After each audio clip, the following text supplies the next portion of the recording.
Hey guys, Magnus Robert here, bringing you another video. Today, we're going to be ranking episodes of The Walking Dead again. Now, you may have seen I did do a video where I did this for Season 6 and 7, and then the video didn't have the audio recorded. It was a real pain. Now, I could just reset this and kind of do the little whole theatrics of placing, the episode where it goes. But to be honest, I kind of can't be bothered, and it would just confuse me too much. So I'm just going to kind of go through each placement. Sorry if that kind of takes a little bit of the lure away from it, but I'm gonna talk about each placement that's here. And then sort of talk about my thoughts as to why I've given it that score in particular. So obviously we are doing both Season 6 and 7 today. So starting off obviously 601, which is the first day... No, it's 601. Oh my god. I can't remember the name. First time again, right? Yeah. First time again. So this is the premiere for Season 6. And it's not a terrible episode at all. I think it's a decent enough premiere for me. My biggest issue with this episode really is the back and forth. Like, I'm okay with black and white stuff for the most part if it has a purpose. So there's a really great film called The Lighthouse, right? And I don't think that film would work as well if it didn't have the whole black and white aesthetic to it. It didn't need to have it, but it really works for the ambiance of that film. It really works for the tone and the time period and all that, and sort of the genre of it too. It being like a psychological horror. It being in black and white was kind of needed, I think, and I think it would have taken away from the film if it weren't in black and white. The black and white scenes, flashback scenes in this are done, I feel like, from like some sort of artsy-fartsy perspective. That's like the vibe I get from this episode first time again with its flashbacks. And that's what I think really hurts the episode for me. I do like the premise, there's a big mega herd.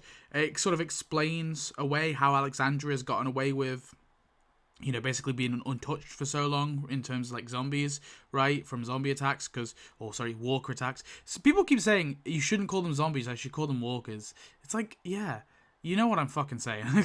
You know what I mean, okay? You know what I mean, alright? And also, they do call them zombies in the comics, so, it's like a thing. And they are zombies, it's a zombie show.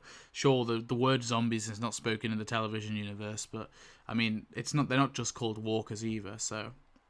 There is no... The zombie is an umbrella term for all the words. I could call them biters if you want. Yeah, so the biters, no. First time again, what was I on about? I went on that tangent, now I've lost my train of thought, yeah. So, directing the herd away, I like that, it kind of goes wrong, so they have to do it during the practice run. I like all that. I like Carter as like a minor little mini sort of villain, and, you can sort of sympathize with his view as well. It makes sense, and Rick is kind of brutal in this episode too, which we always love to see. Insane Rick in the membrane. But for me, I think some of the other stuff, like the black and white and stuff like that, I think it hurts the episode a bit, so I placed it as a 6 out of 10. Then we've got JSS, which I gave a solid 8 out of 10. The reason why is I think this episode is like the first sort of not the first Rick Light episode, but I like Rick Light episodes that like justify themselves. So sometimes I feel like Rick Light episodes kind of, just end up becoming like bottle episodes and don't do much for the plot. But I do think it's good sometimes to step away from Rick and not have an episode with Rick and focus on new characters or focus on established characters. And this episode is really good for Carol and Morgan. And that's what I love about this. It sort of starts with Carol especially. Morgan obviously comes in later on. But starts with Carol, doing her whole wolf in sheep's clothing thing, her act again. And then suddenly she can't anymore because the wolves obviously are here. And she switched into killer mode. And of course Morgan's there, who doesn't kill at all, right? And we even see him with the alpha wolf and stuff as well. So yeah, honestly, such a great episode. Great action, but it's action with character. There's action with emotion and plot. So that's what I like about it. That's what, I don't like Season 8 for a lot of things. So I felt like Season 8 was a lot of action, but not much, character beats. But this is an episode where you balance both action and character beats. It's just brilliant for that. And, I love Morgan in this. I love Carol in this. I love even like small moments, like with Aaron finding the bag, and even Spencer, killing the wolf and kind of, but not being able to actually go and fight, and Deanna and all that. It's just so many great episodes in this. So many great moments in this episode. I think it's a standout episode, a little bit underrated. Oh, also the stuff with Enid is great too. Like the flashbacks with Enid, and just why she's so jaded with the whole thing. I get it.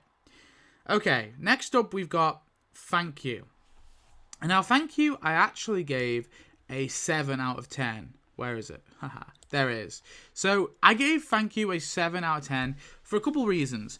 Now, I do think I would have potentially given it an 8 if it weren't for the stupid Glenn fake out dumpster thing. I hate that. I think it's an awful thing. It does let the episode down a little bit. But I think aside from that, it's a great episode. Like seeing David and Annie and all these like Alexandrians, right? They give these minor characters some real character, some real flair, especially David. I mean, his story is kind of, it's so sad that he just wants to say bye to his wife. And Michonne's like, you don't need to, you're going to be able to deliver the message to her. And, they end up leaving the message to his wife, which is so, so depressing. Because Michonne had this like false hope that they would make it.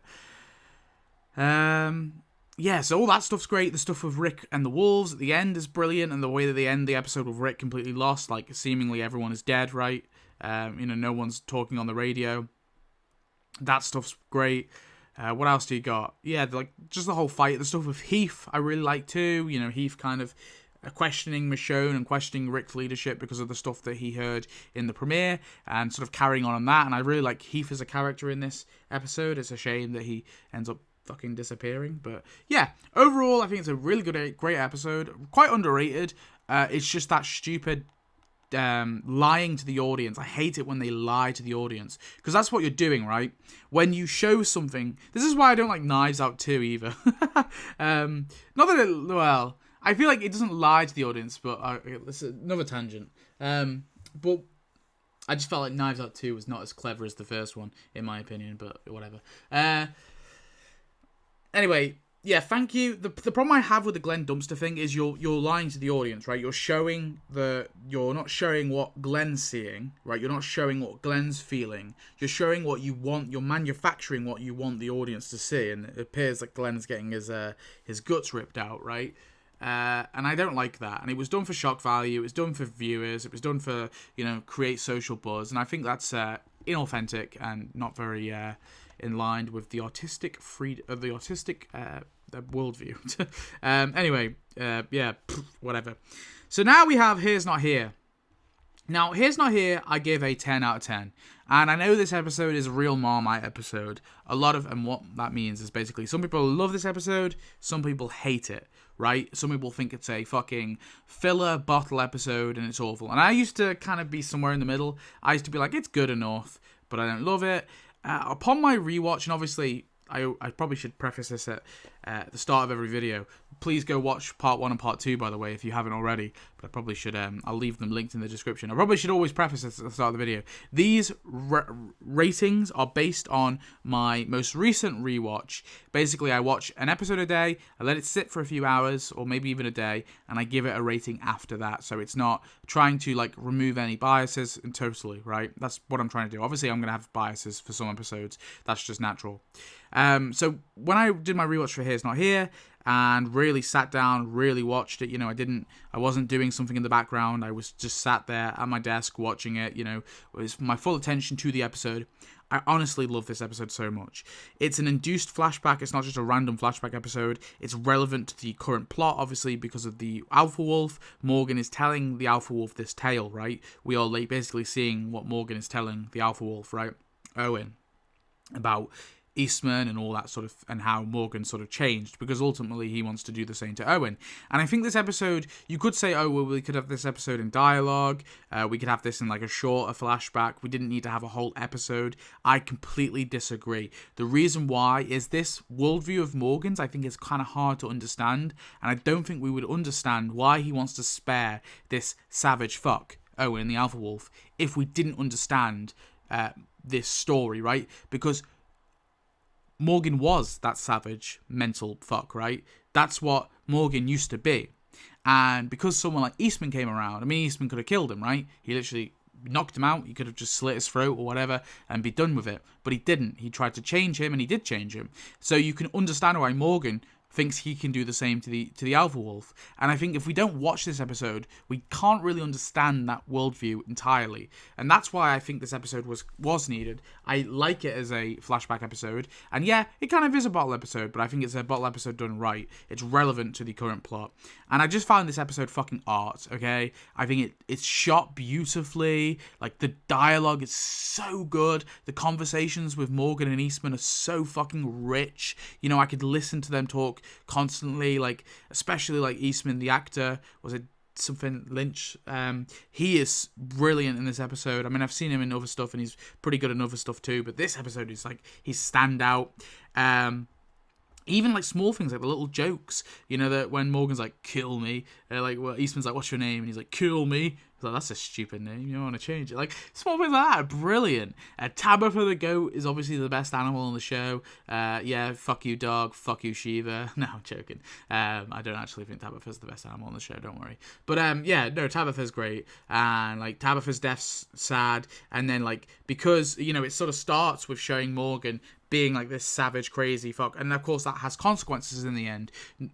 You know, he does, of course, change, but that trauma, that sort of grief, that PTSD from what he used to be catches up to him when that sort of, the kid that he strangles in the woods, which is, you know, mental, right? That kid obviously turns and approaches him, and Morgan kind of, I say kid, he's like early 20s. That's when that zombie approaches Morgan, he of course freezes again, and that causes Eastman, you know, to be bitten and ultimately to die. So his kind of actions do have consequences. But yeah, overall, it's a standout episode. I might do like a more in-depth video one day talking about why I think it's one of the best episodes in The Walking Dead. I don't think it is the best, but I feel like this is like a Fly, Breaking Bad situation where in the future, I feel like a lot of people will look back and be like, yeah, this was a brilliant episode.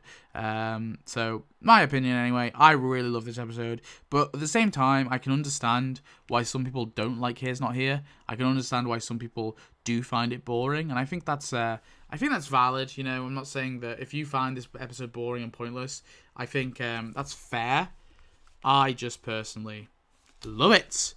So, episode 5, which is Now. I gave this one a 6 out of 10. Where is it? Now, here.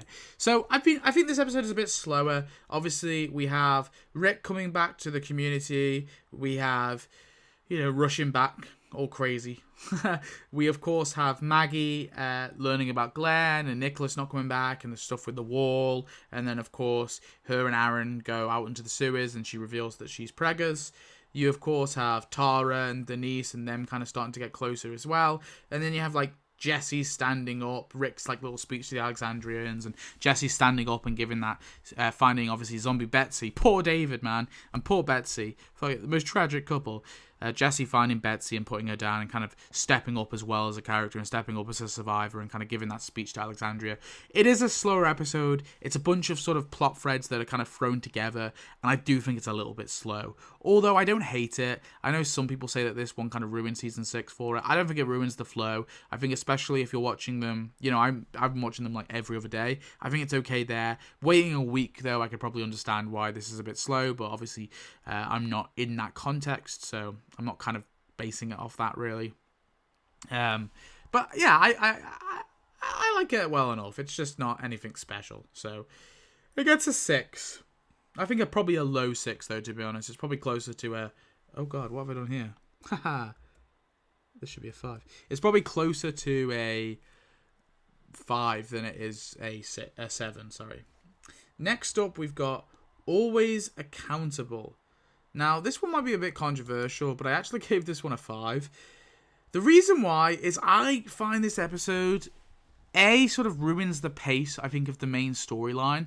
Because the main storyline thus far, of course, has been, the herd that's approaching Alexandria, leading it away, and then obviously things go wrong, the wolves attack, you've obviously got the alpha wolf, and I think the Morgan sort of segue from it works, because obviously that's integral to the main plot, but this episode is fundamentally just set up for the later season, and that's what I kind of don't like about it. Now, devolving like a part of the episode to it, it's fine, but this is like the A plot of this episode, right? The main plot of the episode is Daryl being captured by Dwight, and then sort of being kidnapped, obviously Dwight thinking he's a savior, and then of course Daryl getting away with Tina's medication, and then eventually helping them out, coming back, helping them out, get away from the saviors. And can we just talk about that real quick? It's really dumb, that scene where like Wade and like Cam, they kind of come over, and one guy gets bitten, Wade chops his arm, even though there was like a few trucks that came in, and instead of like just sending one truck, one savior with the injured guy in a truck, sending them back to the sanctuary, and carrying on looking for but Dwight and Cherry, they decide to pack up and just everyone leaves, right? And you might be thinking, well, they probably wouldn't going to find them. They were in shouting distance. This is what's always annoyed me about shows which do this, right? I don't know if you've ever been in the woods, but I've been in the woods, right? When someone shouts to me, I know roughly where they are, and I could probably picture like how far they are, because voice, you can kind of, in your head, you can like figure out, like someone's like, we're not going back, Wade, you can't make us go back. You're like, okay, so they're like 10 feet over there behind those trees. Like, it's ridiculous. Like, what are we trying to, like, I don't understand like this logic. It really annoys me, and I feel like that kind of ruins the tension of the scene for me a little bit. Like, if they were just so quiet, it would work quite well, but whatevs. Yeah. And I fundamentally just don't like the fact that we've like now cut away from the main story of the show to do a little Daryl kind of side setup for Dwight. I like setting up Dwight early. I just wish it wasn't the whole goddamn episode. Obviously, yes, it isn't, because we've also got the Abraham and Sasha stuff. But honestly, and I like that for the most part, it's good. I think that's probably the best part of the episode, is the stuff with Abraham and Sasha kind of setting up their relationship, and like Abraham finding the RPG and stuff is pretty cool, but that's like very minute fit, like this is a tiny part of the episode really.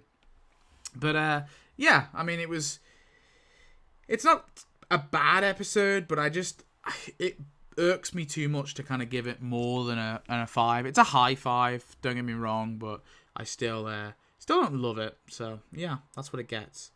Next up, we have Heads Up.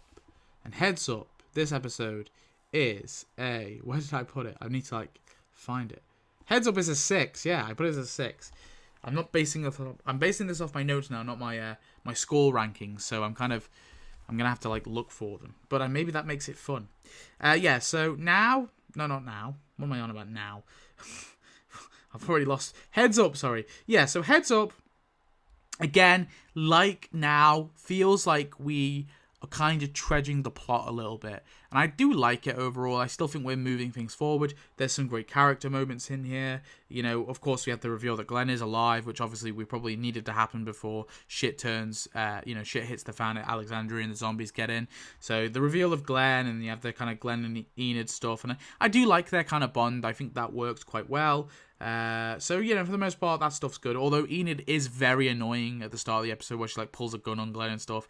That felt a little bit like almost like out of character. Like Enid, to me, always kind of felt like the person who would run away before, or like lie, right? So she does that to Carl, because like I know it's a lie by omission, right? Where Carl says, "Don't tell me goodbye," right, in JSS, and she says, "Okay, I won't," and then she just leaves without saying goodbye.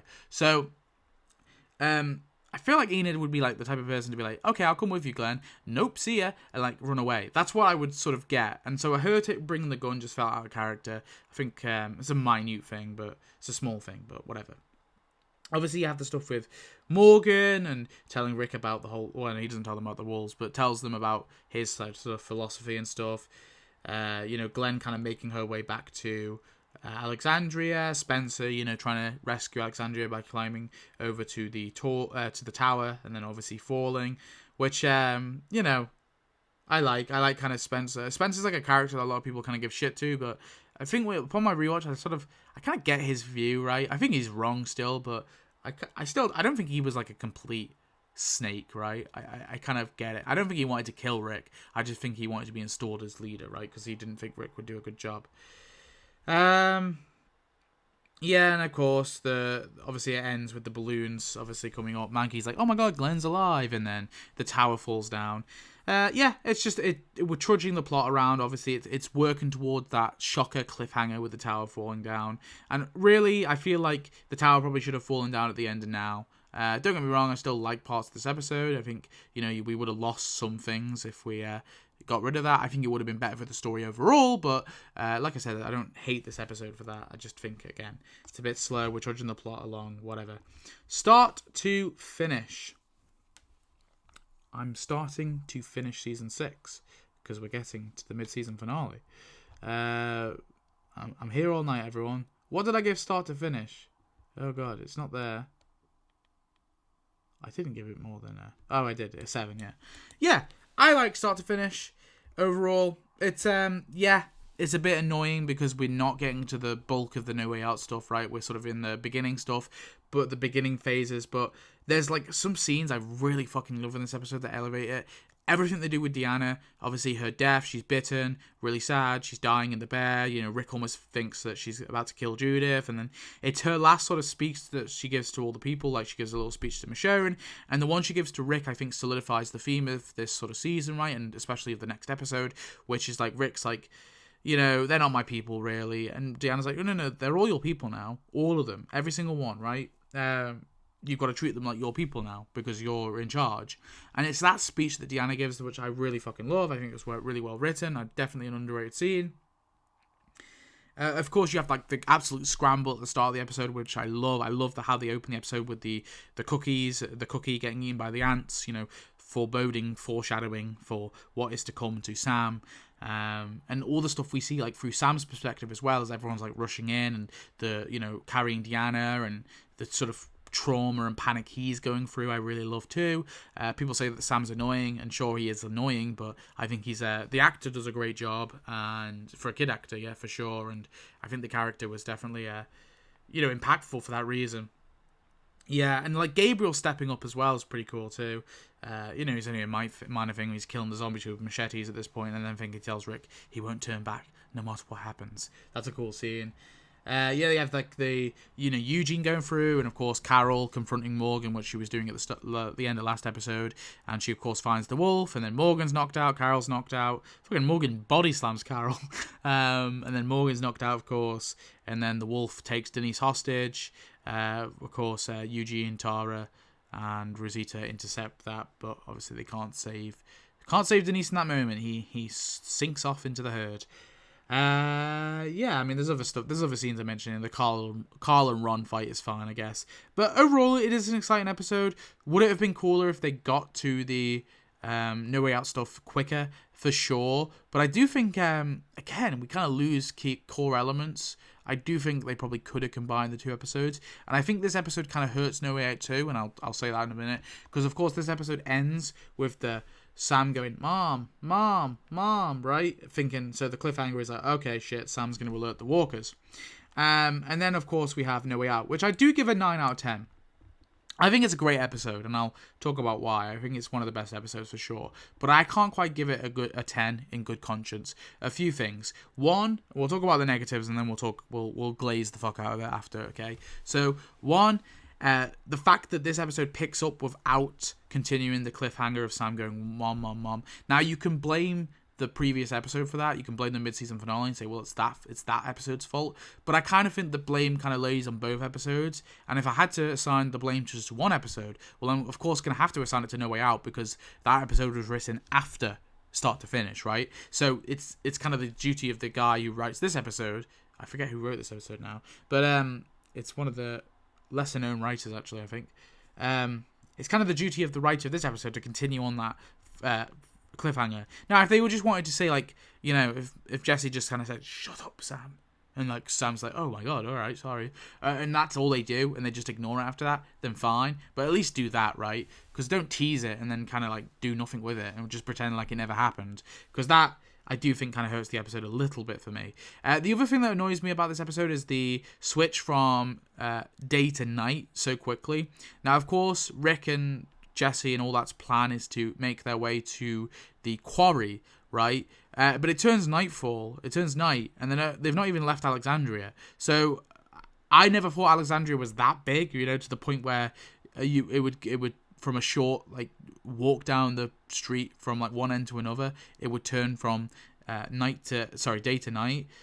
So I feel like that kind of hurts the episode, like switching to night so kind of abruptly. I think kind of hurts the episode a little bit for me. And some of the POV shots near the end, although I really fucking love that scene, some of them feel a little cheesy. And that's literally it. Apart from that, the episode is brilliant. So it's a 9. So let me glaze the fuck out the episode. Oh, okay. Starting off with the Saviors, blowing them up. Obviously, Daryl, Abraham, nibble on that. Love that scene. Brilliant. Great way to introduce the Saviors, but it's only like a little tease, right? If that's what I was talking about with the Always Accountable Dwight episode, right? We don't need a whole episode setting up Dwight this early. Or we could, but I think make it relevant to the main plot if you're going to do that, right? Let's not have like a side quest episode that kind of ruins, I think, the pace. This episode, it's like a little teaser. They're on the way back to Alexandria. They come across them. They blow them up. Done. Wham, bam, done. Right? Cool. Then all the stuff in Alexandria, the scene, obviously, where Sam is basically, because he's been traumatized by Carol, he freezes and starts bickering and stammering, and then he's killed. Brutal. Jesse killed. Brutal. Ron, of course, pulls the gun, which, has been set up previously. He's stabbed by Michonne, shoots out Carl's eye. Shit, we're on the race to the infirmary. Obviously, in the meantime, you have Owen and Denise kind of begins to talk to him, and then obviously she gets free and she tries to save Carl. And then you have everyone kind of fighting together at the end, right? Now, this episode is great for a number of reasons. The action is great, but like with JSS, the action has reason to it, right? So obviously Rick kind of completes a little bit of an arc here as well. So his main arc of kind of the latter half of season 5 and the first half of season 6 is that he has an ego about himself and his people, right? He thinks he and his people are better than Alexandria, right? Oh, if one of them dies, who gives a fuck, right? Because he says that in the first episode in the premiere. He's like, you keep moving, and if one of them slows you down, you just leave them, right? Don't you try to save them, but don't risk your life trying to save them, because they're not us, right? He has like a superior complex. And this is the episode where he's kind of proven wrong, right? Where he sees all the Alexandrians kind of unite to fight their home. And it's such an emotional scene, and I don't understand why it gets me so emotional, but the scene with Eric and Olivia running out, and Bruce and all that seeing through the window, and all the Alexandrians running out to help, I don't know why, but that always kind of gets me like kind of emotional, not teary, but it's like, I feel like it's one of the most emotional scenes. It really hits home. It's like, fuck, these people, they're not fighters at all, but they're willing to go at it, right? Rick's kind of led the way, and they're like, okay, shit, we're down to fight, Rick. Don't worry, this is our home too now, right? Well, this is our home as well, right? As well as now yours. Love that scene. So it's great for character arcs, and that's what I love about my favorite episodes are ones that like tend to conclude character arcs, right? That's why I love Too Far Gone. It's a brilliant episode for like multiple characters arcs,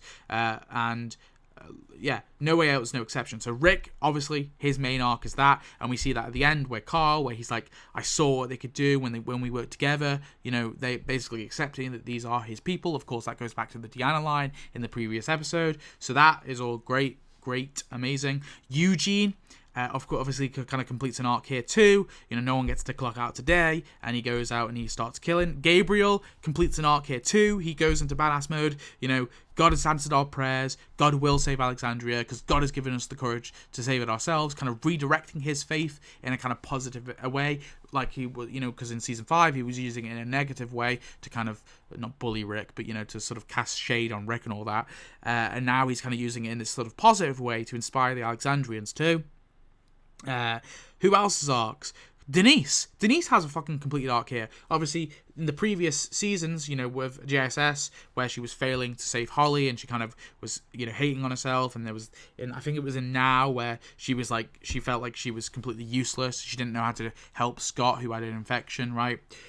This is where she has like a moment when Carl runs through the door, she like freezes, and she goes, nope. And then she kind of like directs everyone to do things, and she saves Carl's life, right? She really steps up in this episode. So Denise's arc's complete. Carol's arc's complete, where she has this moment where she realizes when she kills the wolf, obviously the wolf saves Denise, and she realizes that fuck, Morgan kind of had a point, and she completes, it doesn't really complete the arc, but kind of has like a big beat in her arc there too. And Morgan, of course, similar thing.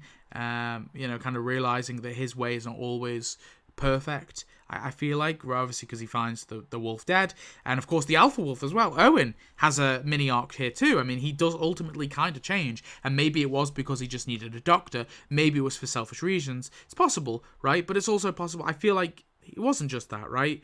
It's because he generally did care for, I think, being around people for that short period of time, people who were civilized, did kind of bring him back to it a little bit, right? And so ultimately he saves himself, or sacrifices himself to save Denise. Obviously he's already been shot and bitten, but whatever. Still a sacrifice nonetheless. So yeah, multiple arcs in this episode, and that's what I love about it. I think I do kind of hate the fact that both Deanna, Ron, Jesse, and Sam all died. It felt like the 4 kind of biggest Alexandrians, other than Aaron, all like died in one fell sitting. Obviously, I know Deanna died in this last episode, but still, but it's like a minor thing, so it's whatever, right? It's still a shocking episode, great episode. I feel like I've glazed it enough. I've talked about it enough, right? So we'll move on. The Next World. So The Next World, which was episode 10. What did I give The Next World? I think it was a 6. Did I give it a 6? Or did I give it a 7? No, I gave it a 7.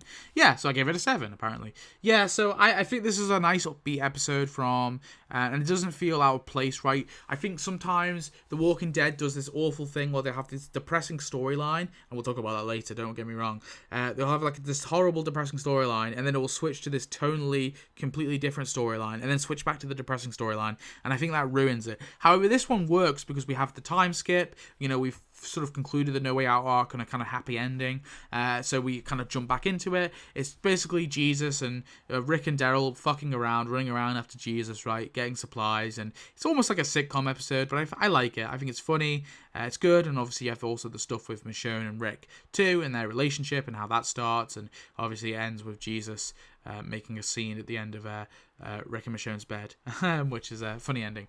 Haven't really talked. Not really much more to say about the episode. It's kind of one of those episodes that's like, it's really, I like it, but it's not like really good. It's a solid 7, probably closer to a 6 than an 8 though. But I give it a 7. I think that's a fair score. It does move the plot forward too, of course. We are meeting a new character, but we are also having fun with Jesus. And I think this is probably the best that Jesus gets, because going forward, Jesus is kind of ass, to be honest, as a character. So, yeah.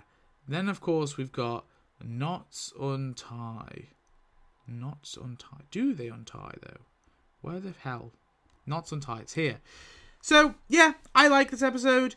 It is a bit slower, don't get me wrong. We're going to the hilltop. We're meeting the hilltop. We're kind of... Huh? What are we doing here? Knots Untie. Sorry. Well, yeah, we're going to the hilltop, and of course we're doing the deal with Gregory, and we agree to go fight. We're learning more about the Saviors, and of course Rick and Co agree to fight the Saviors in exchange for like a deal. You of course have like Rick killing Ethan. The guy kind of attacks Gregory, and Rick defends Gregory, and then kills him casually, and is like, What's the matter, everyone? Why is everyone looking at me so funny? Which is it's a great scene, honestly. Maggie kind of steps up a little bit here. She sort of gives the all two to Gregory, which I like. The stuff I don't like about this is also the stuff with Abraham I really love too. Sorry, Abraham, and it kind of starts with him and Rosita in bed, but he's obviously thinking about Sasha, and then it kind of comes to a full circle near the end where he's getting strangled, and he kind of has like a moment of clarity, right, where he sort of is being strangled, and he kind of the emotions are kind of coming over him. I like that. I like that aspect too. The one thing I would say though is like, I really wish they just ended that episode. It would have been better if the episode ended with Abraham breaking up with Rosita. It would have felt like a nice way to start the episode, a nice way to end the episode. We start on Abraham questioning this relationship, because instead they just kind of happen. It happens at the start of like the next episode, which kind of feels a little bit out of place. I think it would have made a lot more sense if he broke up with her at the end of this episode. It just would have made the episode, I think, flowed a bit better. What else we got? I think like the stuff near the start where we find like Dr. Carson and all the other Hilltoppers like trapped in like a building. That scene always felt weird to me. It's like we're making a pit stop to save some characters. We meet those characters. Like, we could have done that a bit more easily. It could have just been like, they met them on the road or something, right? It felt like almost fake tension, I guess, which I wasn't Wasn't too big on that, but like, I mean, overall, it's a fairly good episode. We're moving the plot forward. I do think we probably could have done some of the stuff in the next episode. In this episode, we could have cut some of the fat from this episode, and then we could have kind of ended with like them about to attack the satellite outpost. I think that would have been a good like end, a better end maybe, but whatever. So let's get to that episode. Not tomorrow yet. I give this one a solid 8 out of 10. Now, I know in my moral ranking videos, I rag on the characters attacking innocent sleeping men. And I know, like, I feel like some people seem to think I hate the episode or I hate that direction. I really don't. I love going dark. I like it when our characters are being a bit villainous, right? Because that's what ultimately this is. Make no mistake about it. Rick says to Alexandria, we go in there, we kill them all. He doesn't know which one of these. Obviously, he knows the saviors as a whole are bad, right? They're bad guys, but he doesn't know if every single one of them is a bad guy. He's willing to go in there and mass murder all of them, not knowing which men are innocent, which men are not, which men are just in a shitty situation and they can't really leave because this group protects them. Also, it's not just men in this group. There's women who are in this group too. So it's not just evil men he's killing. It's women he's agreeing to kill too. Also, for some weird reason, Alexa thinks I'm talking to her. Yeah, so it is kind of evil in this action, and I will defend that. I still like it though. As a story perspective, I think it's excellent. Okay, I think it's really dark. It's cool. So we, of course, have the stuff at the start, which I think does kind of hurt the episode. Like I said, we have like Abraham breaking up with Rosita, and the stuff with Tobin and Carol, and like some of the stuff kind of I think, in a way, just hurts it a little bit because it's like we know that we're going to do the attack. They teased it in the last episode, so we're doing all this stuff at the start, like getting the Gregory head, which I like as a scene, but couldn't we have had that at the end of last episode, right? Couldn't we have trimmed the fat from the last episode and kind of got all that and started the episode with, the attack start the episode with the attack itself? But the actual attack stuff I really love. The tension, like killing the guards at the front and then kind of sneaking in and killing people in their sleep is brutal. And the way that we take poor innocent Glenn in this episode and just corrupt him, I love. The stuff with Heath and Tara leaving at the end feels a bit janky to me. I know why they had to do it, obviously with the actress being pregnant, and I assume they had the whole plan for the season 7 Oceanside story arc, but that felt a bit janky, but whatever. And the reveal at the end, like Carol and Maggie have been captured. Oh, brilliant. Shit. Well, oh my God, what's going to happen here? Is great. So yeah, I love this episode. And like the way they end it too, like Morgan building the cell, because obviously Morgan at the start of the episode speaks out and he doesn't want to do this attack. He says, maybe we can find another way. Yeah, it's really fucking brutal when he's like building that cell and he's kind of like almost crying to himself, right? He's on the verge of tears, it looks like, because he knows what Rick and Co are literally doing as he's building this cell, which would have been to him a better way. It's almost like he built the cell, right, to maybe die and sacrifice himself so a particular man can be put in this cell. Oh, no, wait, sorry, no, Carl died.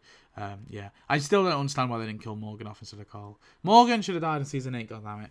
Anyway, yeah, great episode overall, really great. I like going into villainy, I like the tension in this episode, I like the action in this episode. It is more action without character moments for sure, but there are definitely some with like Glenn, not so much like for like Rick and Daryl or Michonne, right? They don't really have any profound character arcs, but Glenn definitely does in this episode.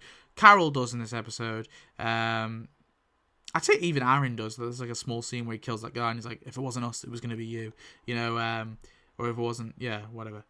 Yeah, that's good. Anyway, the follow-up episode, The Same Boat, I think is sorely underrated.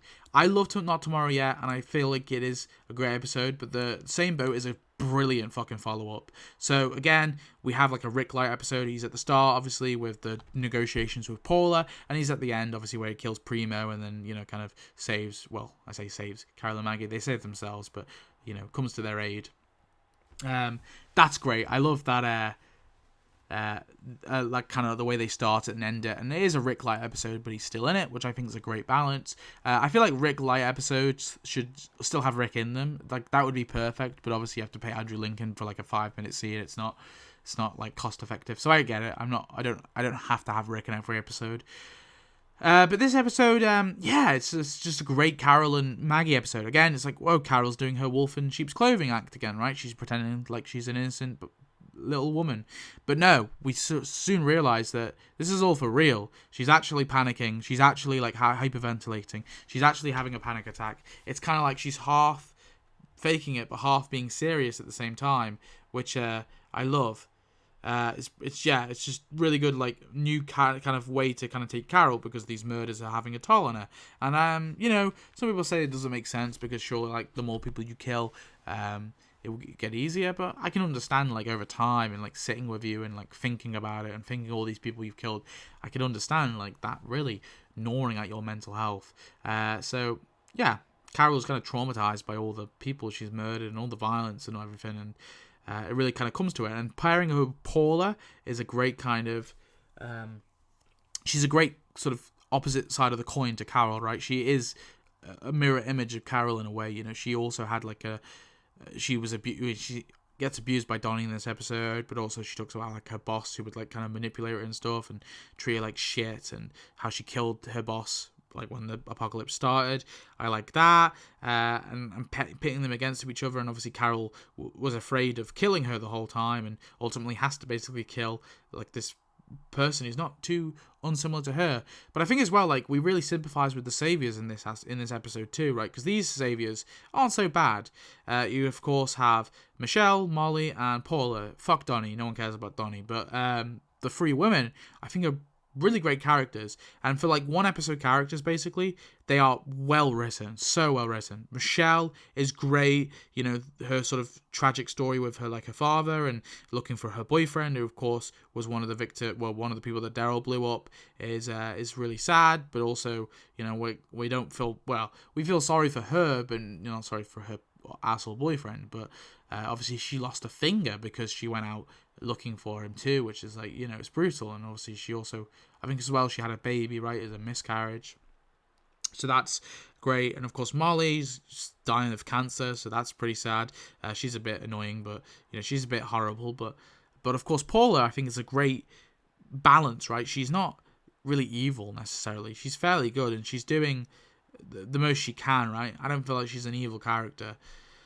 And she's got every right to kidnap these women, or, well, maybe not, I don't know. But you can understand why she has, and why she doesn't trust them, why she doesn't trust Rick. And yeah, I think their escape maybe is a little bit too easy, but I get it. Obviously, Carol kind of uses that cross. It has like a double meaning there, which I love. She's using it for like the religious purpose, right? For like as a coping mechanism, but she also uses it to cut the tape, and that's what I mean. It's like double layered, this episode. That's what I love about it. It's so well done. Honestly, great episode. And of course, Carol burning the saviors as well is a great scene, and Rick killing Primo when he realizes that's it. There's not much more this guy can give me, and assuming that he thinks he might be Negan. Yeah, honestly, great episode all around. Really love it. Underrated episode. Rewatch it if you haven't in a while, because actually just watch these episodes back to back, because I think they're a great companion piece. So that's why I kind of couldn't give one a different score, because I think they both lend to each other in that way. Then we've got Twice as Far. Where did I put Twice as Far? It's here. So yeah, I'll give it a 6. So of course, this is the Denise Dies episode. I guess you can call it that. The Denise Dies episode. So basically what happens in this episode, of course, is Denise... we have Denise, Daryl, and Rosita going on like a little supply mission, and I think we're giving Denise a bit more to do in this episode, kind of rounding out her character before she dies, which I like for the most part. But it does feel like, what was the point of all that, right? What was the point of Denise's little arc there if she ultimately dies? It does feel a little frivolous, right? We could have done a bit more. And I don't think like Denise's death really has like a big impact on Daryl and Rosita that I wish it did, like a bigger impact. I guess it kind of does for Daryl, right? Because that spurs him on to go on his crusade. But I just didn't feel like they bonded that much. Maybe they bonded a bit more in this episode. Maybe, like Daryl and Denise, I maybe would have got it. Yeah, it felt like they were swapping out the Abraham death for the sake of it. And I don't know. Maybe they could have done it a bit different. I'm not sure really.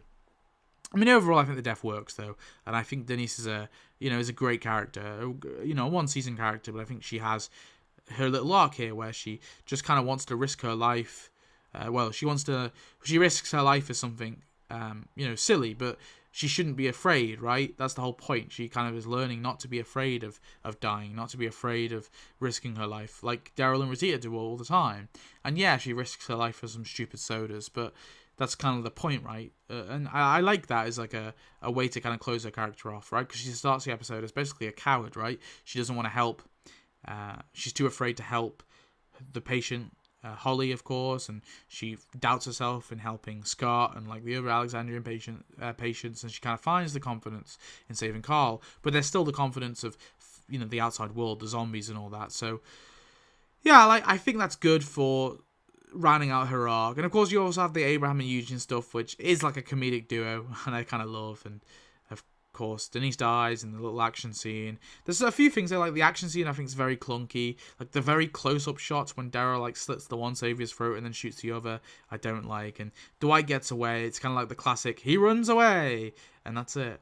Like no one runs after him. And this one works a bit better obviously because Daryl has to help Eugene, so whatever. But it's kind of like, couldn't Rosita and Abraham help Eugene? I don't know, whatever. Maybe I'm nitpicking. Maybe that's not a big deal. I think it makes sense. Yeah, but I also like some of the symbolism, like the tracks. Like, we're not taking the tracks, we take the tracks and shit goes bad, and kind of calling back to season 4. That's really cool. I like the stuff with the hush hush hush in the boutique store. That's really fucking dark, like the drowned baby in the sink, like really dark stuff. Some great stuff in this episode. I just think ultimately it's a high 6. It's probably closer to a 7 than a 5, that's for sure. But I just didn't feel like it quite deserved a 7 because I think most of the episode is a bit slower. It's only really that kind of one scene near to the end of the episode that I really like, and of course it ends with Carol fucking off and leaving. So East, I actually gave this one a 5. I don't like this episode for numerous reasons.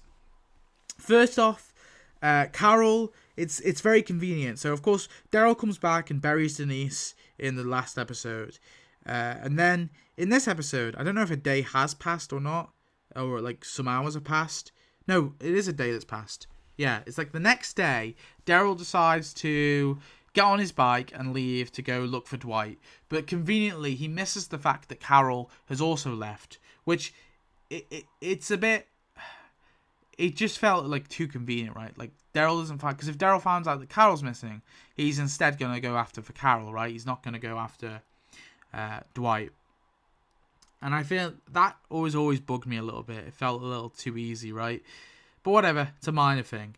The one for I just feel like Daryl becoming this reckless, like fucking dicking around in the woods looking for Dwight, even though he's one man versus the Saviors, kind of feels a little bit like, yeah, it does feel out of character a little bit. Like he's acting like an idiot, and that's what's annoying, I guess, about it. And of course, he inadvertently brings Rosita, Glenn, and Michonne into the fold too. Obviously, Rosita does go with him, but they get captured.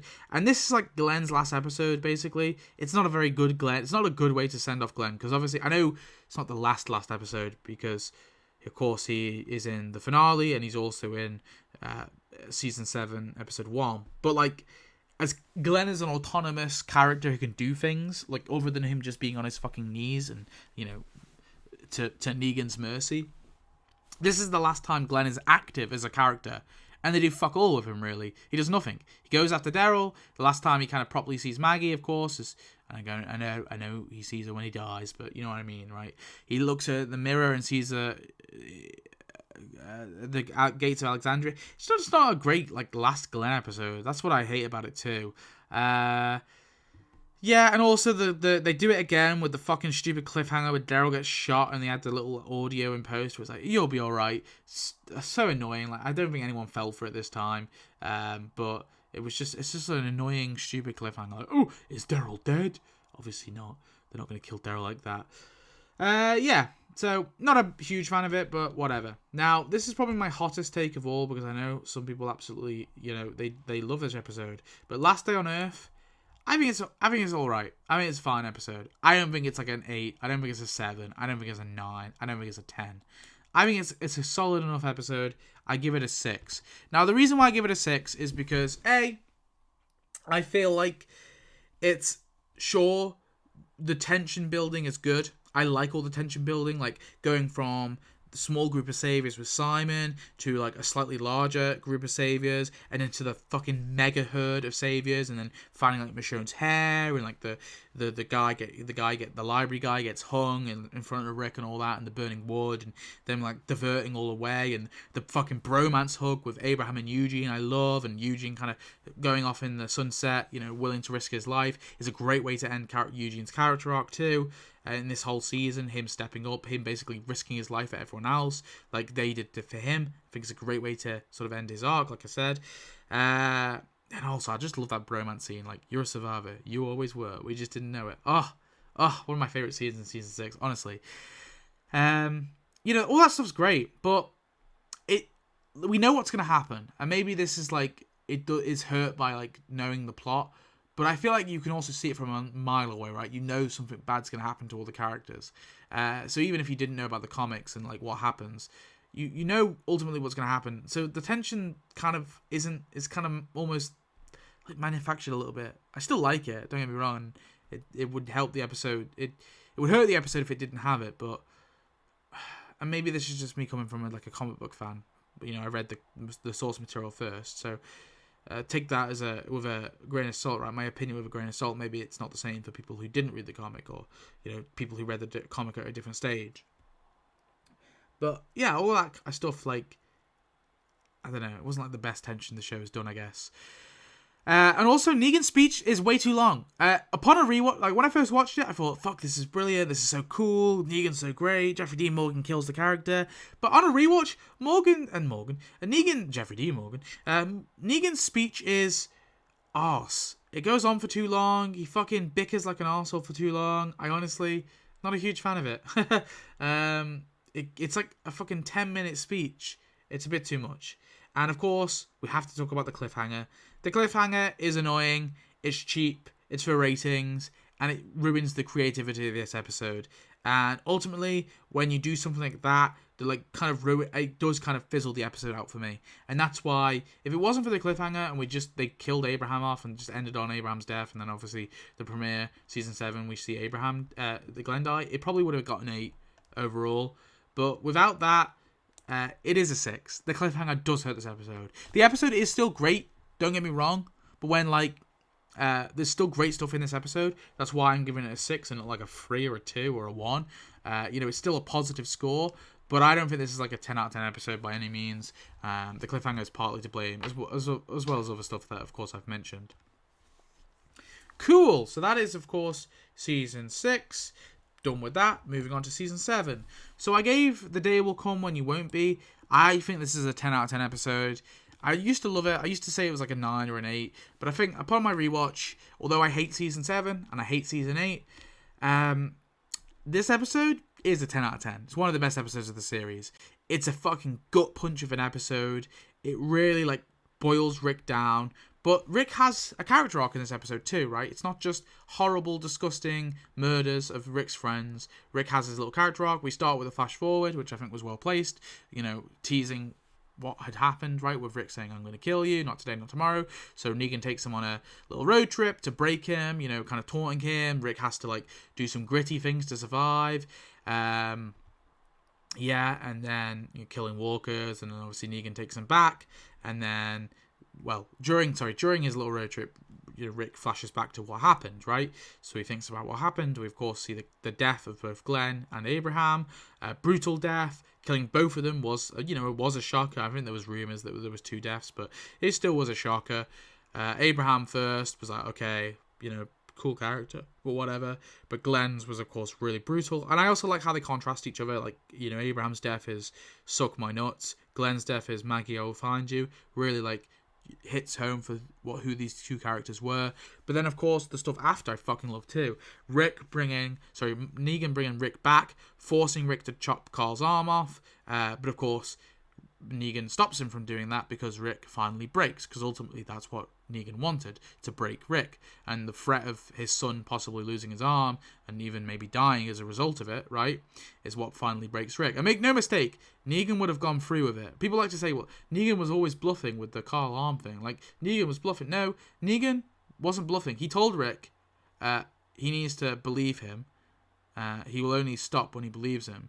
So Negan was never bluffing. It was because he believed him when he was Snotball was coming out and all, right? He broke Rick in that moment. That's why he spared Carl's arm.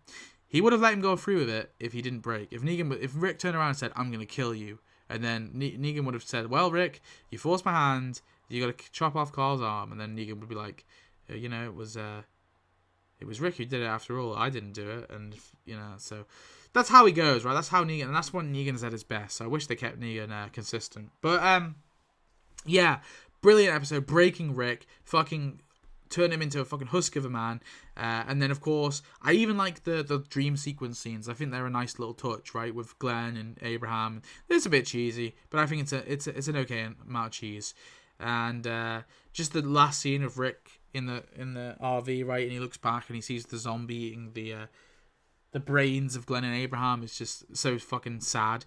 The scene as well where Rick's like, he's our family too, with Glenn and Abraham, Rosita and Sasha all carrying Abraham's Eugene, Rosita and Sasha carrying Abraham's body.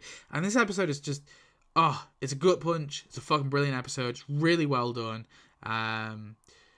It is hurt slightly by the cliffhanger before, but I don't think I'm not going to knock a point off for it. I still love this episode to bits, and I think it's a great sad episode, and it's a good send off to both.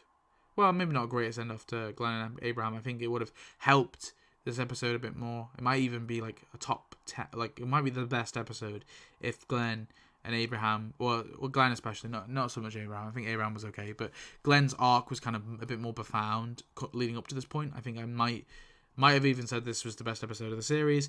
And also some of the flashbacks that Rick has, like where they just play archival footage as he's thinking to all of his different friends. I think that's a bit cheesy. And then like the fake Negan deaths that Rick hallucinates as well, I think are a bit cheesy. But not enough. Like that's like a small nitpick and something that I don't think ultimately hurts the episode that much. So I didn't give it a 9, but it's like if there was an 11, it'd be closer to a 9 than an 11, I guess. But there isn't an 11. But it's a good episode. It's probably the lower half of the 10, maybe. I don't know. But I've only got 3 in 10 out of 10 so far. So, it's so far, it's a top 3 episode. So, yeah, I love this episode to bits. And I give it all the praise. I give it all the glaze. Then we got The Well. Well, here's the thing. The Well, I think, is okay. But the reason why I can't give it any more than a 6, and it's a low 6, it's closer to a 5 than a 7. The reason why is because we start with this, and then we go to this fucking massive tonal shift to this episode. So of course you have Ezekiel, the introduction of the kingdom, Carol kind of coming to from her like mini coma, I guess she was having, which I completely forgot to mention in Last Day on Earth. Oh my, I really love the stuff they do with Morgan and Carol in Last Day on Earth as well. That stuff's great. Don't get me wrong. With of course. Oh, as well, I forgot to mention the other reason why I don't like East. Where's East? Is Carol with the machine gun up the arm. That's stupid. I hate that scene. It's so dumb. When did she put a fucking machine gun up her arm? When she was driving the car? Like, what? She's driving a car with a machine gun up her sleeve? That was so dumb. But I do really love, I forgot to mention, the finale, Last Day on Earth. I do love the stuff with Morgan and Carol and Morgan finally killing, like, being forced to kill. That stuff was great. Sorry, forgot to mention that. Anyway, back to the Well. The Well, tonal shift, a bit annoying. I think the tiger's stupid. It's fine in the comics, I guess. But putting this gritty, like, if you were to show someone in season 1, right? Someone who watched season 1 of The Walking Dead would be like, yeah, in like 7 seasons time, there's gonna be a fucking tiger in the show. They would be like, no, shut up. This is a gritty zombie show. There's not gonna be a man flancing around pretending to be a king with a tiger. And listen, I know it's in the comics. I kind of don't like it in the comics either. I think the tiger is dumb as hell. I think it's a silly thing. I think kind of it's a little bit too kooky for my liking. So I like this episode. There's good things. I like the stuff with Carol and Ezekiel, and like Ezekiel don't bullshit and all that. That's okay. And sort of setting up Benjamin and Morgan's kind of, and obviously the sort of kingdom's dealings with the saviors is all really interesting to see, and kind of the sort of the bubbling tension of that kind of starting up as well. I mean, that's all really cool, but not enough for me to give it anything higher than a 6. And I think a 6 is being generous. I probably would lean more to a 5 than obviously giving it a 7.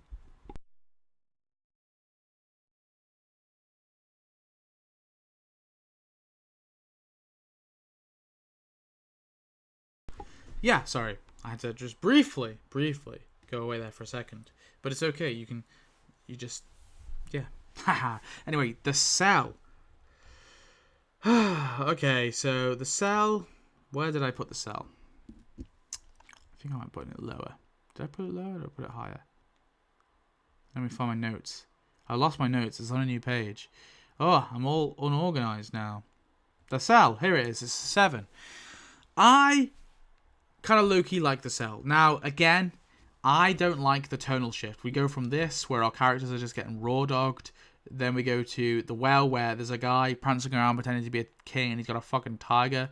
And then we go right back to just torture porn, basically, with Daryl basically ruthlessly being tortured. Now, I like it overall. I like how Daryl is like broken down, but also is like broken down in a very different way to Rick, right? Where he keeps his sort of dignity, I guess, and he doesn't submit to Negan. Even everything he goes through, he says, "I'm Daryl. I'm not Negan." I like that.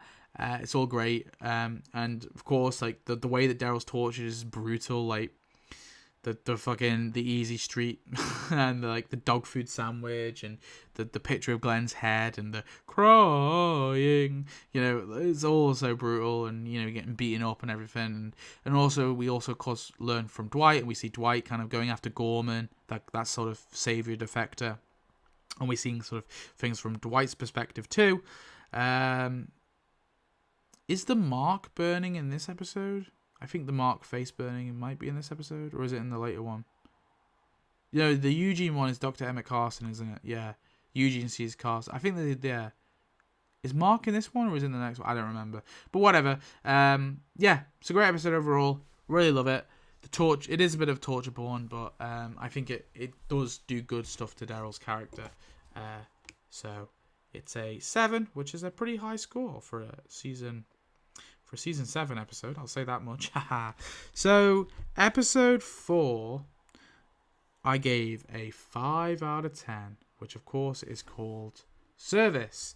Yes. So this might be a controversial one, actually, because of course Service is, I think, probably often quite well liked amongst fans. There's a few reasons I don't like it. A is because this is just more like raw dogging our characters, right? It's a bit annoying that we're just doing more torture porn, basically, on our favorite characters. And it's like the burning of the mattress. Like, we get it, right? We get it. The Saviors are dickheads, right? The Saviors, our characters are useless, right? And the whole, missing gun storyline, I just don't like. I felt like it's filling out this kind of plot point of Negan come to Alexandria. We could have honestly just had Negan come to Alexandria at the end of the cell, right? I think that could have worked. Shows up with Daryl and kind of humiliates Rick, right? Done. Cool. They get their tribute. They go back to the sanctuary. We didn't have to have a whole episode of Negan dicking around, giving dick jokes and telling Rick he's stuck his dick down his throat and all that. I don't think we just needed a whole episode. There's good moments in this episode. This episode is fucking funny, although it has ridiculous moments like the stupid zoom out camera. That's really jarring. I kind of hate that. But there are good moments. There's funny moments like Gabriel showing up behind Negan and digging the grave, and I think some of the stuff.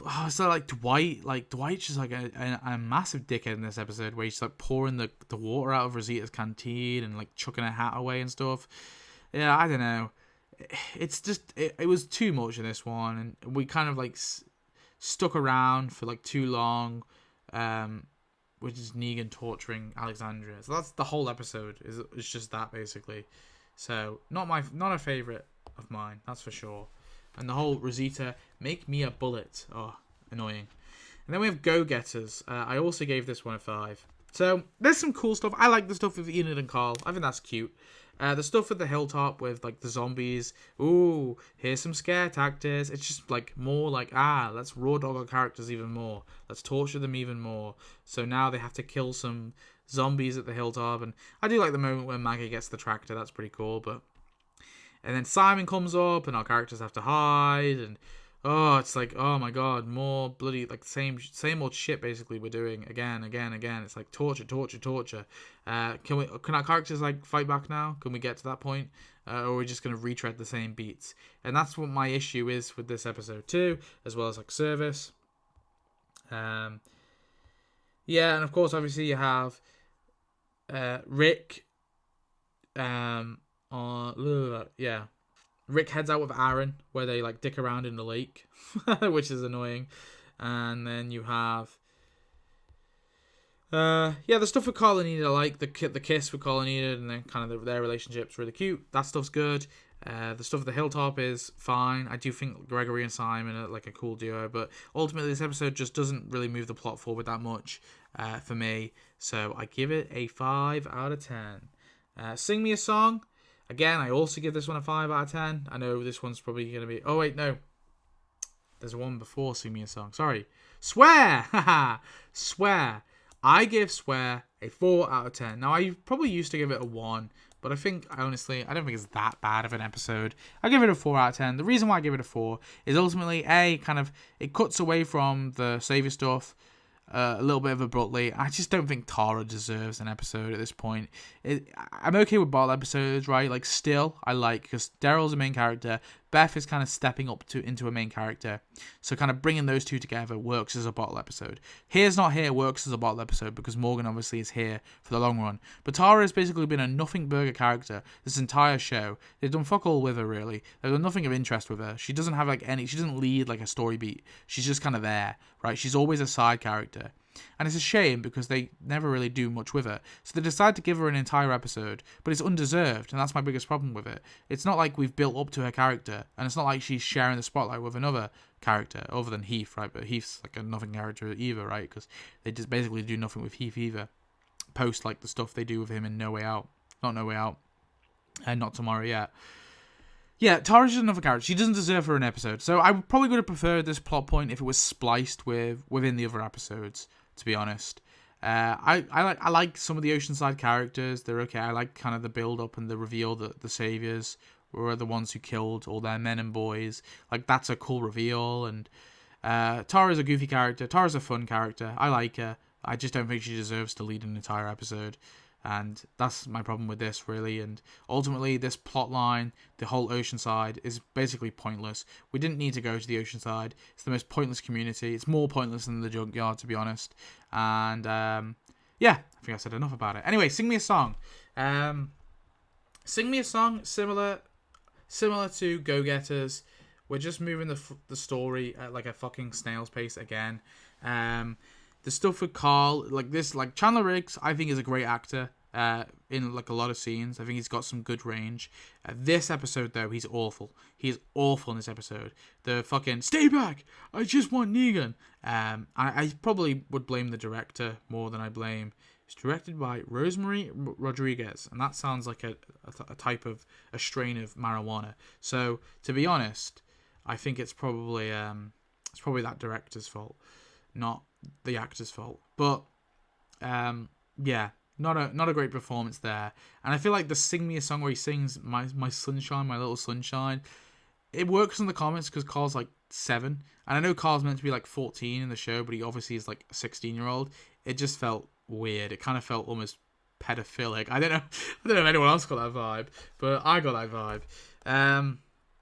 Yeah, Negan's just kind of so weird. Like, it felt like they made Negan very dark, or they set him up as a much darker character than he was in the comics, or at least at first. And then they lean back on it on this one. And then you have the stuff with Dwight, the stuff with Daryl. And then obviously the first half is, and the whole stuff with the Emmett Carson where Dwight frames the Doctor, and Negan somehow falls for it. Who let Daryl go? No, that's in the late one. No, sorry. No, the Emma Carson isn't in this episode. I apologise. Sorry. I'm thinking ahead of myself. Ignore me. Yeah. Oh, yeah. And Rick and Aaron dicking around in the lake. I just don't care for it. It's not interesting to me. It's boring. It's like so... it's hot. It's difficult to like nearly skip. I do like Gabriel calling Spencer a tremendous shit. That's kind of fun. And making the bullet, it's a dumb plot point that we'll get onto later. And of course, Negan arrives back at Alexandria. Oh, tension boiling, and it ends with a really weird scene when Negan's like, maybe I'll just kill Carl and Rick and I'll move into the suburbs. That was a weird scene. So yeah, I give this one a 5 out of 10, to be honest with you. I think there's some okay stuff in the episode. There's some stuff I like, but it's moving the story too slow for me. So yeah, give it a 5. Episode, the next episode, which is called Hearts Still Beating. I give this one a 5 too. So people might be saying, Magnus, what do you mean? This is the episode where Spencer and Olivia are killed. Like, it's a big episode, big plot point. Yeah. I have problems with this. Like, we're building up to this. The Rosita shoots Negan's bat is stupid. Like, it just makes... It's dumb. It's like a 1 in a million chance thing. We've already got a guy with a fucking tiger. And then we also have, like, Rosita happening to shoot Negan's bat instead of Negan. So dumb. I hate that. That was a dumb thing. And again, it kind of ruins the realism for me. Spencer dying and then Olivia dying. It felt like they were like... They wanted to one-up the comic book moment. So they were like, we'll kill Olivia too. And they've basically been silently or like covertly, or not even covertly, but they've been setting up Olivia as a much bigger character. Or at least a much more, not like a fucking background character. They've been given her lines and things to do in the earlier episodes. And then here they kill her off. That was what it was all building to. We just ultimately wanted you to remember who this woman was before we shot her in the face. So we had a few scenes with her before where she like slaps Negan. Oh yeah, she slaps Negan singing a song as well, which is a fun scene. Funny scene even. Yeah, so heart still beating. Spencer dies. We have Rick and Aaron. I think they're still dicking around. No, they're not dicking around in the lake. They leave for the lake in this episode, I think. They're dicking around in the lake in this one. I think they're still dicking around in the lake in this episode as well. So they arrive back. Aaron gets beaten up for no reason. And instead of just being like, we found the sign. But he doesn't even explain it. He just stammers. Oh, wait, you don't understand, guys. You don't understand. And he just lets himself get beaten up. Like, that's annoying. I hate that. It felt like, even if he just said, the sign, we found the sign. Or maybe he does. Maybe I'm misremembering. I wrote that note, so I'm assuming I'm right. Maybe, but I feel like I'm misremembering that, or I miswrote that. Whatever. Anyway, what else have we got? Oh, so the thing that spurs on Rick to finally fight is, and you know, it is like a character arc for Rick, is Spencer and Olivia's death, which, I mean, fair enough, I guess. It's like more murders. But what I really hate, what I really think ruins the episode, is the scene at the end where they arrive at the hilltop, and there's all these like really weird like close-up shots of the characters staring at each other. It's so uncomfortable. Rewatch that scene, honestly. They keep just doing like flash, like headshots of all the different characters, and they're all just like staring, like, yeah. Jesus stares at Maggie, nods his head. Sasha stares at, Sasha gives her a little head nod, like, I know we both shagged Abraham, but it's okay. Enid has like a little cute smile at Carl, like sort of, they're both like kind of smiling at each other, like all like, like sort of teenagers in love do. And it's just like, it's so cringe. Like, why are we doing all these like weird headshots? And then they all like cringily march to the hilltop. Ugh. Awful way to end the episode. So there's just some stuff I just don't like in this episode. Something about it annoys me. It annoys me so much. It's closer to a 6 than it is like a 4. But I felt like a 6 was being too nice. So I gave it a 5. I'm sorry. And then we have Rock in the Road, also a 5. We go to the kingdom. Rick and Co, of course, go to the kingdom in the first half of the episode. Daryl gets refugee status, I guess. Oh shit, we also have Daryl killing Fat Joey. I liked all that stuff. Daryl killing Fat Joey was cool. So that gets a thumbs up in that one. Yeah, Rock in the Road. We're slowing the story down again, where Rick goes to the kingdom to get Ezekiel to fight. Ezekiel ultimately says, no, I don't want to fight. And it's like, okay, that was a fucking waste of time then, wasn't it? And then the second part of the episode is the characters dicking around with dynamite on the road. It felt like the writers just were like, oh, we need something else to do. What else can we do? Dynamite. And then, of course, I think at the end of the episode, Simon comes looking for Daryl and it trashes Alexandria some more for the meme, I guess. And then I think they end the episode by looking for Gabriel, and then they get surrounded by the scavengers. Yeah, just a slow as fuck episode. Boring. It's epitomized by Rick's Rock in the Road speech to Ezekiel, which it felt like the writers read this parable and they were like, we'll try and wedge this into the story some way. And it just felt like an out of character thing for Rick to do. When the fuck has Rick ever talked about like a parable? Like, what? It's so weird. Maybe if Gabriel said it, I could get it. But like, Rick? What? This is the send me a postcard. This isn't democracy anymore. This is like this guy, and he's like basically almost like a Bible parable. Weird. And it was ultimately fruitless. The whole them going to the kingdom was kind of pointless, right?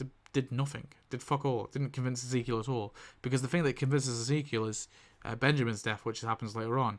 Which, yeah, awful. I hate it. How I would have fixed it?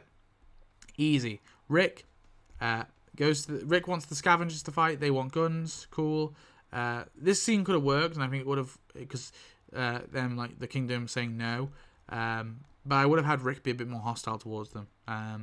Actually, argue his case a bit more, not be such a pushover and be like, oh, it's okay, Mr. King, don't worry about it. I think Rick be like, Rick being like, you're sending your people to die, you idiot, you fucking idiot. You got to help us fight. That's what I would have wanted to happen. And then I think ultimately later on, instead of we cut the Oceanside, no Oceanside, I think instead Rick steals the guns from the kingdom, and then we have the bury me here, Benjamin's death, and then that's when Ezekiel decides to help and fight. So that's what I would have done to fix that personally. What else have we got now? So we've got episode 10, which is, I gave a 6 out of 10. Episode 10 is called New Best Friends.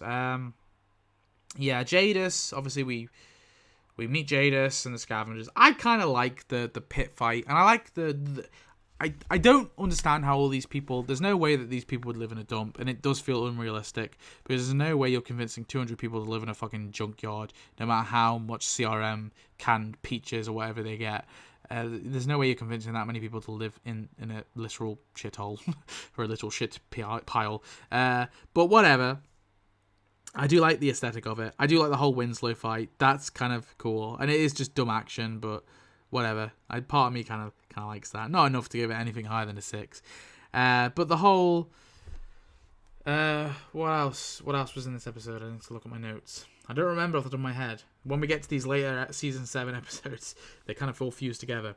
Oh yeah, the shit with Daryl at the Kingdom I really like, and Richard kind of spurring on the moment, and this you could say, oh well, this is filler, like Daryl fighting Richard to, of course, stop him from leading the saviors to Carol. But this ultimately has consequences, because Daryl at the end says, when Richard's like, I'd give my life to the kingdom, Daryl says, well, why don't you?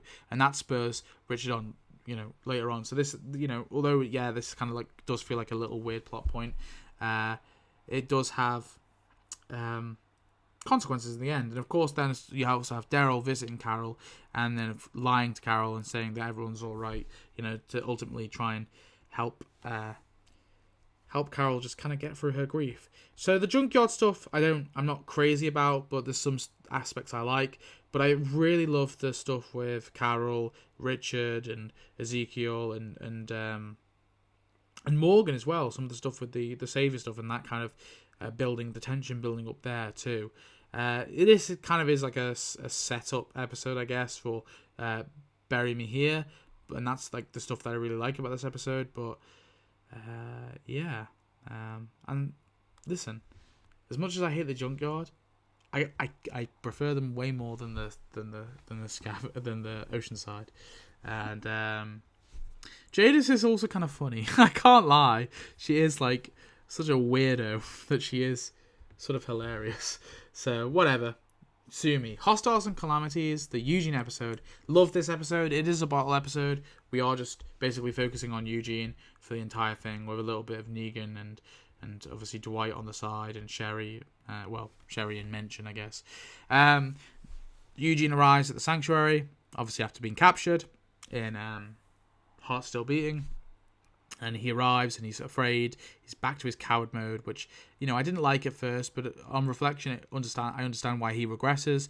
And of course, he finds his own here, where he slowly kind of adapts to the sanctuary life, and he like starts speaking smack to like some of the savior people. Really funny stuff for sure. And ultimately figuring out the plot with the wives, obviously trying to poison Negan and kind of using that against not being like not falling for it, and then ultimately just becoming a savior by the end of the episode, which is brutal. And then obviously you also have the Emmett Carson stuff, which I do think is a bit silly. Like Negan is fooled by like Emmett Carson and Sherry having an affair instead of like the much more obvious possibility that maybe Sherry and her ex-husband have been have been sleeping with. The fact that he doesn't like. He like suspects Dwight for like a second, and then like a little note convinces him otherwise. Like Dwight couldn't have planted it, which ultimately, obviously, he did. I just feel like Negan was a bit dumb in that moment for me, which kind of hurts it a little bit. But yeah, I like this as a Eugen episode. I think it's brilliant, and yeah, so I give this one a solid 7 out of 10. What else do we have next? Next up was, of course, let me find my bloody notes. Say Yes. Now, Say Yes, I gave a 6. So this is like mostly, I like this episode because it feels, we've got the serious stuff with like, obviously the war with the saviors, but I do like the stuff with Rick and Michonne just kind of going on a run. Now, I do feel like runs get like stale, and I eventually down the line, I feel like they're pointless. Like, don't show us the characters going on a supply run because we've seen it all before. But this one's a bit different because we're like, Rick and Michonne haven't had much of a time to like really explore them as a couple, and I think this episode really does that quite well. They're going on a supply run looking for their guns, and banging throughout the whole time, and really showing these two as a couple I think was really needed. And it's a more light-hearted episode on that aspect, and I like that.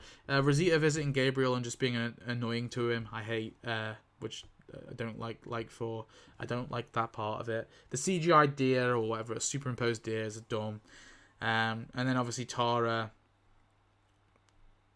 what was it? Oh yeah, not Tara. Rosita going to the hilltop to meet Sasha to plan to kill Negan is a nice way to end the episode. Yeah, I mean overall, I just like the stuff with Rick and Michonne. I think it's kind of fun, but it is ultimately doesn't really move the story forward that much. So I'm just gonna give this one a 6. But the whole like we're gonna lose people speech that Rick gives to Michonne, we might lose each other. I like that. That's a really like nice way to kind of really ground the fun stuff. Like yeah, we're having fun for now, but ultimately, we could lose people. And then obviously we have the stuff with the guns as well, and Jadis wants more guns, which is a bit a bit frustrating. But who else? Anyway, Bury Me Here. Bury Me Here is a great episode, and I gave it an 8.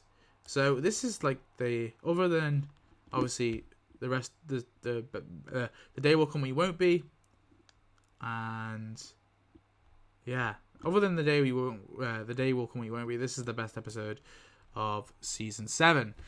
So ultimately, we have been building a lot towards this. So I do think some of the previous episodes did help to build towards this moment, because obviously we got hints to it kind of going on. But this episode is just brilliant for Morgan. It's a brilliant episode for like Benjamin and Richard as well, and Ezekiel too, and kind of ending their characters, and Carol as well. So of course, this episode, I'll just talk about the main stuff because this video's kind of been going over a little bit. So I don't want to talk more about more episodes than others, but you obviously have Morgan and, well, Richard wanting to die, so he sabotages the kingdom with the cantaloupe. Benjamin, of course, dies, and then Morgan figures out, he begins to go back into a clear mode, kind of back going crazy. He loses people, then he loses himself, as he puts it in Fear.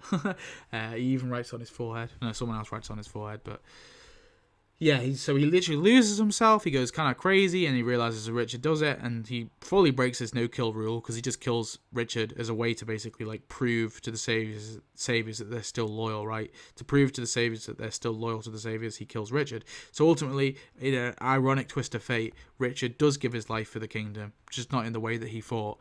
Yeah, I like that as well, it's just a twisted irony, and then, of course, it ends with Morgan telling Carol the whole truth, and nothing but the truth, that Negan killed Glenn and Abraham. And of course it ends with Carol returning to the kingdom. So yeah, it's just a fucking emotional roller coaster of an episode. So a great episode for Morgan, and what can I say? It's just a brilliant episode. It's action with plot and with character moments, and I just give it all the glazing ever. Then we got the other side. What did I give the other side? I gave this one a 6. So I like some of the stuff. Simon coming back to the hilltop and nicking the doctor and the stuff with him and Gregory. I think at first it was fun. Now it's getting a little bit tiresome. Like this episode, it's like, okay, we've just got like we're doing a random scene with just Simon and Gregory. Why? Feels a bit weird, but whatever. The Daryl apologising to Maggie for Glenn's death is a good moment. I think the stuff with Rosita and Sasha and the moments, I really like their moments. They're really good. Like, they really bond as two characters. And I think some of those scenes where they're just talking and bonding are really underrated because they really bring out both Rosita and Sasha's characters. Especially, and then of course the ultimate sacrifice where Sasha's like, it's not your time, because Sasha obviously has gone through the motions, whereas Rosita is, but Rosita's going through a breakup, not really like a loss. So Sasha's like, yeah, it's not your time to die, Rosita, and of course, well, obviously Rosita lost Abraham, but what I'm trying to say is like Rosita's lost Abraham, but also she's partially grieving still from the fact that he broke up with her. So it's kind of yeah. Anyway, Sasha decides it's not her time, but it's a sacrifice, right? I love that scene, and of course Eugene being like, "No, I'm not coming with you guys," and running away is great too. Fully showing that he is a savior now. He's a full-on savior, and yeah. Overall, I give it a 6. It's just we're moving the plot a little bit slow. Like, do we really need to have a whole episode of Sasha and Rosita not actually killing Negan? We're just like, it's like build up. The cliffhanger was at the end of the episode previously, and it's like now this is the build up. Why can't we just get to it? We have the build up in the first half and the execution in the second half. Obviously, they we're never going to succeed with killing Negan, but you get my point. I kind of don't like that when we are like making the plot really thin, but I do like some of the scenes with Sasha and Rosita enough to kind of give it a little bit of praise. Anyway, something they need. What did I give Something They Need? I gave it a 5. Yeah, so this episode, of course, again, like I was saying, so instead of the first thing that annoys me about this episode is we kind of end the episode with Sasha, of course, going into the sanctuary to infiltrate it. We just don't get to see that. She's just captured. Oh, okay. So we don't get to see like badass Sasha like taking out saviors. That would have been a nice thing, I think, to do, especially considering Sasha's going to die in the next episode. It would have been nice if they actually like gave like some cool badass fucking moments for Sasha, like open it with that. But so Sasha gets taken. Then of course Grapey Dave comes in. And then, of course, Negan kills him. And then I do like the whole thing where Negan's like, you can stab him or you can let him turn. I like that as a moment too. Eugene kind of coming back and forth with the whole thing. And then ultimately bringing the poison capsule for Sasha to kill herself. That's not her plan ultimately. At first, she's looking for, like a knife or a gun so she can kill Negan. But, of course, Eugene... it believes that she does want to kill herself, so he brings the poison pill, which is like ironic because Sasha's like, oh fuck, I shouldn't have, I said that now, I said I wanted to kill myself. So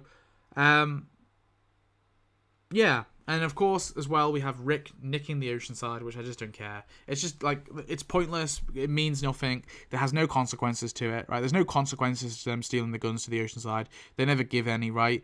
What do the Oceanside, because the Oceanside ultimately, they don't fight in the war really. They throw a few like fire bombs on some saviors in the season 8 finale and ultimately steal the glory away from Alden and the savior defectors. So the Oceanside are the most pointless community ever, so I don't give a fuck that they're stealing the guns. It has no consequences, so it's a stupid, pointless scene in my opinion. So yeah, I don't really care for all that stuff really. They should have stolen the guns from the Kingdom. That would have been much better. Have Bury Me Here happen before or after this episode, and then have them like ultimately just steal the guns from the Kingdom. That's what I would have had personally, but whatevs. Yeah, so overall, not a great episode for me. It's a 5. I mean, I like some of the stuff with Sasha. I like some of the stuff with, that's it really. I just like the stuff with Sasha. And then of course it ends with Dwight and get on your knees. That's a cool way to end it. And then finally, the first day of the rest of your life. I just give this one a 7. Now, of course, it ends with the Dwight stuff. It's a bit repetitive. Like Daryl's like, I want to kill him, and Tara's like, yeah, kill him, Daryl, kill him, do it. That's a bit cringe, but whatever. Yeah, and of course, then you have the building up. They've got the guns now. They've given the guns to the smelly trash people. So the smelly trash people arrive, and then shocker, actually they were traitors the whole time. And then of course Sasha comes out as a zombie, and then they all fight and they all shoot, bang bang, and then Shiva saves Carl, and then boom boom boom, we're going to war. So let's get into a few specifics. Sasha's death, beautiful. A beautifully well done death, I feel. It's sad because she's killing herself, and, never will condone suicide. But it's kind of like, it's suicide, but it's also not, because she doesn't want to be used as like a pawn, right? She doesn't want to be used as like a bargaining chip. She's not about that. I like it in like the last episode where she's like, when Negan's like, what about Rick? And he's like, Rick? She's like, Rick, your bitch? Sasha's nobody's bitch, right? So she takes that poison pill. She's not going to be some pawn in Negan's chess game. So she fucking throws the board at him, and she comes out as a zombie, which I love. And it's, the song they use as well. It's just so well done. And the fact that we basically watch her die in the opening part of the episode, it's like a really bold move, and I really like how they did that, because upon rewatch you realize what that is, but when you first watch you're like, what's going on? And the flashbacks to Abraham are a fucking lovely touch. This is why I don't think season 7, I feel like in season 7 at least, Abraham and Glenn's death I think hold the same weight for me. In season 8 I think less so, like we don't really have many mentions about Abraham, but especially in season 7 I feel like there was weight to Abraham's death. I don't think his death was overshadowed by Glenn. It was only in the later seasons where it really felt like that. And it was like, well, no one really talks about Abraham anymore. I think he gets like one mention in season 11 after that. But, the Abraham flashbacks are brilliant, and sort of showing a different side to Sasha, where she was like, oh, Maggie can take care of herself. And Abraham's like, you don't believe that. And yeah. What else have we got? Oh, yeah. The Negan speech is kind of funny, and Gabriel and like everyone fighting is a cool, and Shiva's it's a kind of cool moment where Shiva saves Carl from Negan killing Carl, but that whole fight scene is corny as fuck. It's like Rick shooting like one way and then he's turning around shooting others, and it's like, why isn't the tiger killing, like, how does the tiger not know who's a savior? Like, wouldn't it have been fucking hilarious if Shiva just killed Carl? Like, that could have happened. Like, why did Shiva know who to go for? That's kind of dumb. But also, like, it's not just that. It's like, how did the kingdom know who's Alexandria and who is saviors? It's not like they're wearing armbands. It's ironic because later on they do wear armbands. But, like, no one's wearing armbands. So how did this kingdom know who are Alexandria and who are the saviors? And vice versa, how do Alexandrians know who are the kingdom and who are the saviors? Maybe more so because the kingdom wear like armor and shit. But still, whatever. And then, yeah, it's a bit corny, I guess. Like, but I think ultimately I like it. It's like a fun-ish action piece. But I really love how they end the season, kind of tying it back to Glenn and the Glenn's watch. Because obviously we had the Abraham flashbacks in this episode, but we kind of ultimately also tie it to Glenn. That's why I feel like they were balanced really well in this finale, like their death and their sacrifices. Of course, ultimately leading to Sasha's death, and Sasha being put down, which is really sad too. Yeah. So overall, I really like it. It's a pretty good episode. I don't think I ever mentioned the whole Spencer putting down Deanna's thing. What episode was that? When Spencer finds Deanna in the woods. That was really dumb. That whatever episode that was, I must have misplaced this note, but that was dumb because last time we saw Deanna, she was about to be like devoured.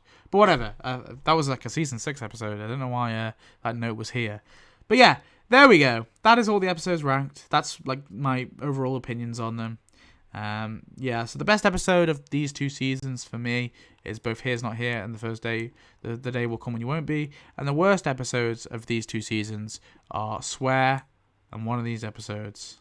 I'd probably say East, to be honest. I'd probably say East. Maybe Always Accountable.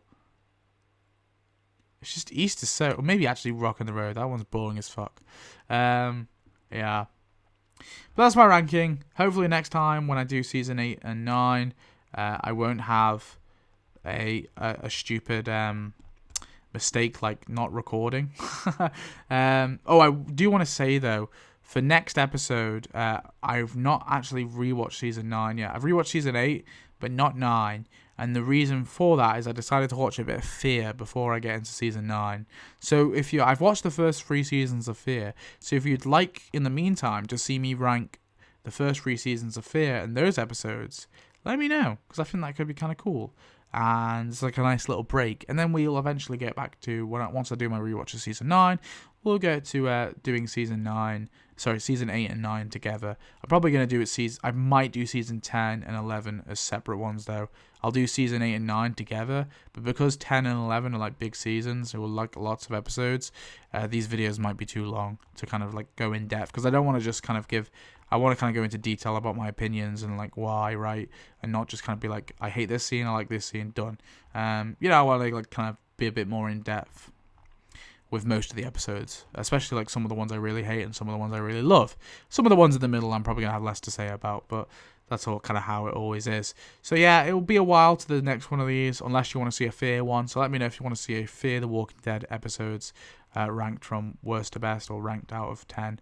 I have been doing some rankings for Fear too, because ultimately I want to do like an ultimate like ranking every episode of the Walking Dead universe. That's like my end goal. I want to get to that. We'll see if I can do it, but that would be like a cool like mega like 10-hour video or some shit, right? That's what I want to work to. So let me know. I don't want to just rank every episode of The Walking Dead. I want to do the whole universe. So anyway, let me know on your opinion on all that, and I'll see you in the next one. Thanks for watching. Good bizzle. That's bye in internet talk. Or whatever. Bye. I'm tired.